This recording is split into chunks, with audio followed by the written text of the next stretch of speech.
Welcome to BookTales, where I review books for the Chaos Library. And so, I face the final curtain.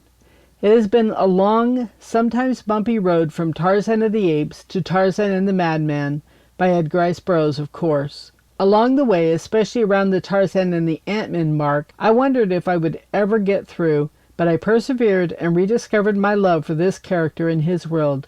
Yes, the books are racist, sexist, and dated, but Tarzan rises above it all and has stayed firmly lodged in my heart.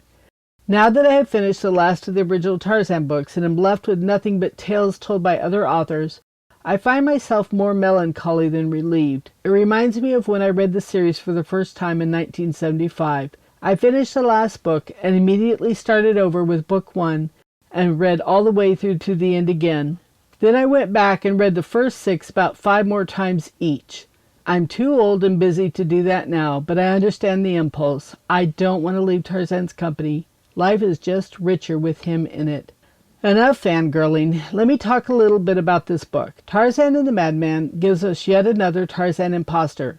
This time around, he doesn't look much like Tarzan, but he runs around clad in a G-string and carrying Tarzan's weapons while accompanied by the great apes. This Tarzan isn't a good guy, however. He's stealing women and children and carrying them off into the jungle, never to be seen again. By the time Tarzan learns of this imposter's antics, he has stolen a white girl from her father's safari. Tarzan sets out to kill the imposter and rescue the white girl. As was sadly typical of ERB, he ignores the fate of the black captives and only concerns himself with the white prisoners. There are evil white men, heroic white men, and a helpless white woman whom every male wants, even the apes. What is it with the apes and their desire for white girls? There's something very weird about that. I won't spoil the ending for you, but I'm reminded of a lesson learned in earlier ERB books. Be careful who you fall in love with, because if there are 2 of you in love with the same girl, one of you will definitely die. It's not possible for you to go off and love another. You must win the love race or croak. Those are your only options.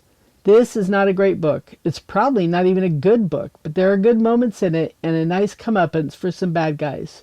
There are glaring plot holes, including the reason for why the imposter can talk to the apes, that are never explained. The ends get tied up much too neatly, even for an ERB novel, and Tarzan doesn't get much chance to shine in this one. It's worth reading if you are, like me, a completionist and a Tarzan fan, but it won't hurt you to miss it if you can't get your hands on a copy. 4 I Can't Believe It's Over stars. You've reached the tail end. Look forward to another book tale soon, and don't forget to visit the Chaos Library.